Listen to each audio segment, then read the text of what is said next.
ఆ చివరికి అర్జునుడిని యుద్ధం చెయ్యని చెప్పాడు. ఆ సందర్భంలో మనం కూడా దేహం అనే ఈ కురుక్షేత్రంతో అంతరంగిక యుద్ధం చేస్తున్నాము అన్నారు. మోక్షమా బంధమా తేల్చుకో అన్నట్టుగా. మరి ఈ రుణానుబంధాలు ఇవన్నీ ఉంటాయి కదా, ఈ బంధాల్లో ఆల్రెడీ ఇరుక్కుని ఉన్నాము, మనకు బాధ్యతలు కూడా ఉన్నాయి. రేపు పొద్దునే నేను లేచి ఈ బంధాలు కట్ చేసుకుని వెళ్ళిపోతున్నానంటే కుదరదు. ఇది ఎప్పుడు దీనికి ఈ మోక్షంకి ఎక్కువ సమయం కేటాయించటము, బంధాలను తక్కువ సమయం కేటాయి, ఇది ఎలా బ్యాలెన్స్ చేయాలి, ఎప్పుడు వస్తుంది ఈ స్థితి అనేది నాకు అడుగుదామని. అంటే మొత్తం మనం శాస్త్రాన్ని సరిగ్గా అవగాహన చేసుకోవాలి. శాస్త్రాన్ని వినాలి, చదవాలి, గ్రహించాలి, దాన్ని మనం పూర్తిగా అర్థం చేసుకోవాలి, దాన్ని ఆచరణలో పెట్టుకోవాలి. కేవలం విన్నంత మాత్రాన మనకి పూర్తిగా మన జీవితంలో ఏ మార్పు రాదు. విన్నటువంటి దాన్ని ఆచరణలో పెట్టుకుంటేనే మార్పు వస్తుంది.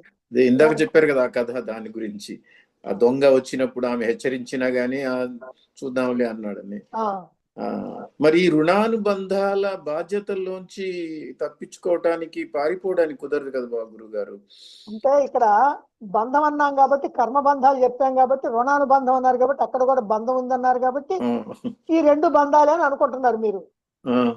కర్మబంధమే బంధం, రుణానుబంధం అనేది అది తీసేసేది కాదు, అదేం కాదు. రుణానుబంధం అంటే ఏమిటంటే, మీరు ఎవరినో ఒకరిని బాగా బాధ పెట్టారు అనుకోండి ఈ జన్మలో, వచ్చే జన్మలో ఆమె మీకు భార్య అయి పుట్టింది అనుకోండి. ఆమె ఏం చేస్తుంది, ఇంట్లో ఉన్న ఆ గిన్నెలు బండ్లు అవన్నీ పగులుతా ఉంటాయి, ఎప్పుడు ఏదో ఒకటి జరుగుతూ ఉంటుంది. నాకెందుకురా బాబు ఇట్టాటి పెళ్ళాం వచ్చిందని అనుకుంటాను. ఎందుకు వచ్చిందో మీకు తెలియదు కానీ ఎందుకు వచ్చిందంటే అందుకే వచ్చింది. రుణానుబంధ రూపేణ పశు పత్ని సుత ఆలయ. పశువు ఇంట్లో మనం పెంచుకుంటాం, కుక్కనో లేకపోతే ఇళ్ళనో ఆవులనో వీటిని పెంచుకుంటాం కదా. పశు, పత్ని భార్య, సుత బిడ్డలు, ఆలయ మీరుండేటువంటి ఇల్లు,